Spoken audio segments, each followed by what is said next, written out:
saat mengangkat air dengan gayung dari kulah, saya selalu was-was karena saya mengangkat air dengan gayung itu. Air yang di tangan turun dan masuk ke dalam gayung, yang membuat air jadi mustakmal.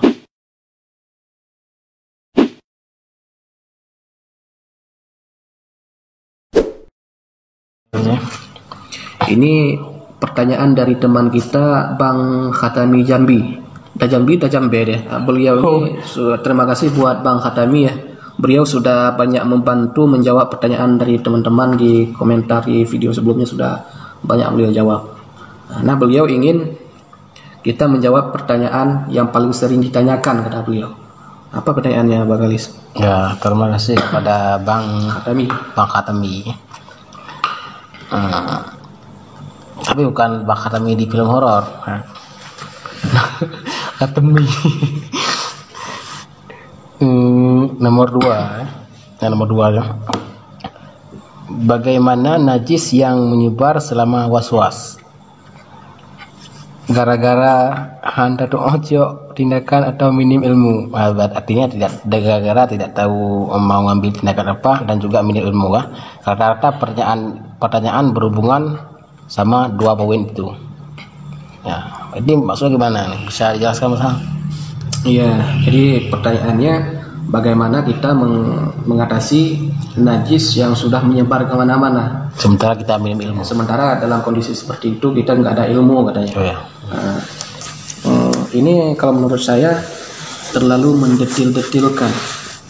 Ini jelas terlalu mendetil-detilkan. Mereka gimana ya? Saya dulu pernah seperti ini Bang Galis. Misalnya ada najis yang sudah kering, kemudian saya pegang.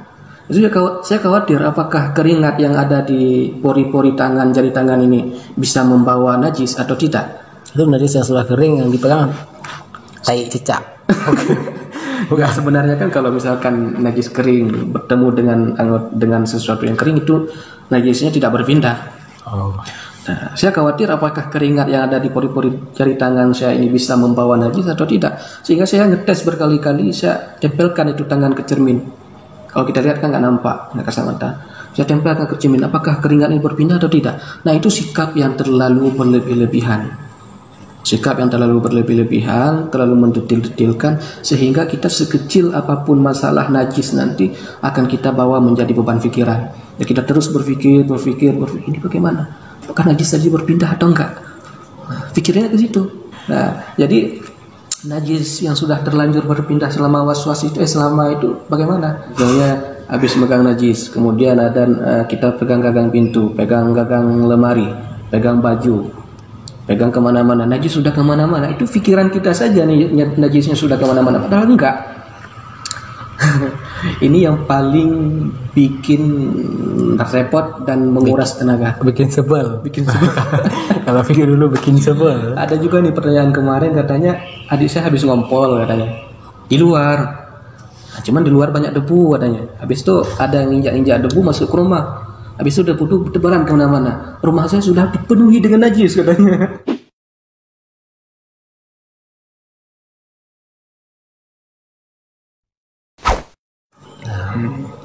Bayangkan kita 7 tahun harus mikir itu kan. Kalau masa kan 7 tahun menderita. Oh ya, ini ada juga bonus buat teman-teman ya. Basahal kan sekali. Kebetulan kalau nggak salah 4 tahun yang lalu lah. Ada satu foto yang ketika itu beliau lagi titik beratnya itu. Nanti akan kita tampilkan. Nggak apa-apa, nanti saya tampilkan foto saya di masa-masa, lihat bedanya sama sekarang ya. Ya, di masa-masa yang paling berat dalam was-was saya itu. Itu sebagai bukti bahwa seperti ini.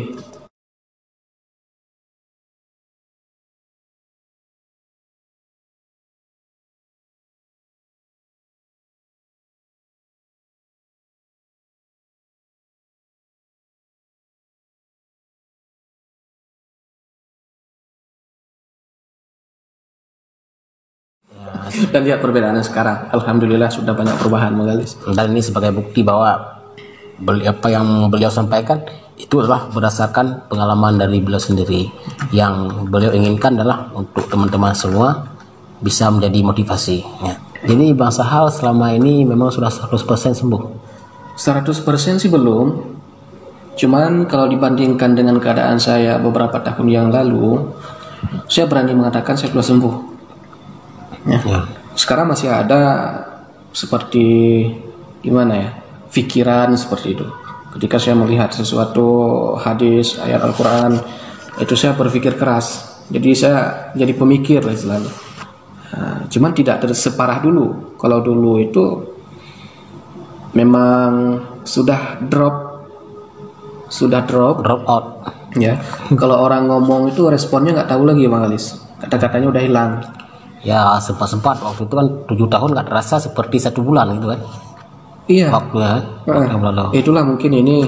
Itu hikmah kasih sayang dari Allah. Saya merasakan was-was yang luar biasa lamanya, namun seakan-akan seolah-olah itu hanya beberapa bulan saja seperti itu. Padahal udah tahunan, namun perasaan seolah beberapa bulan aja. Ini seperti cerita Ashabul Kahfi aja. Tidurnya sudah 3 tahun cuma beberapa saat rasa.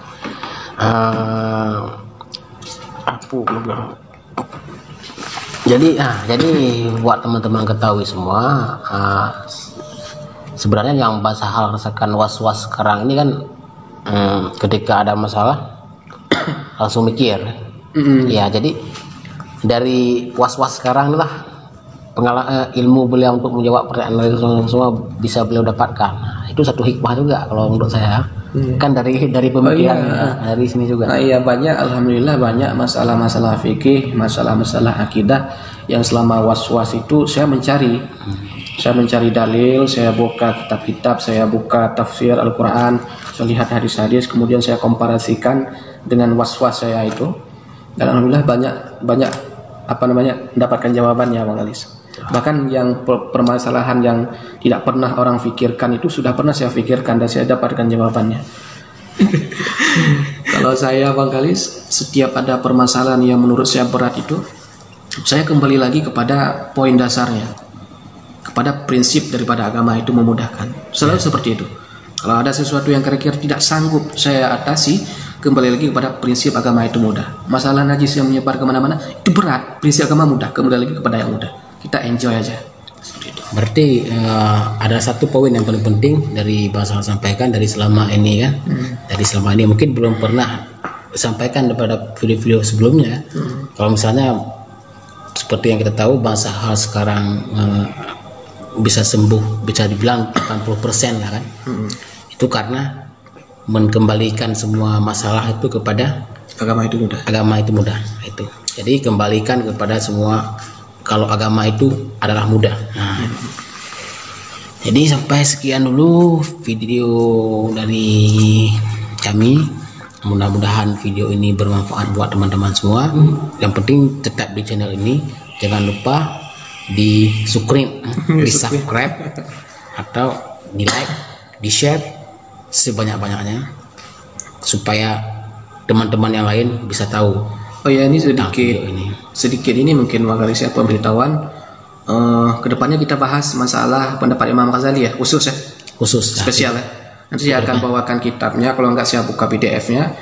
Kita bahas seperti apa sih pendapat Imam Ghazali masalah air ini, sehingga beliau berani mengatakan air yang sedikit kejatuhan najis itu suci apabila tidak berubah. Kita akan bahas tuntas dalil-dalil dari Imam Ghazali.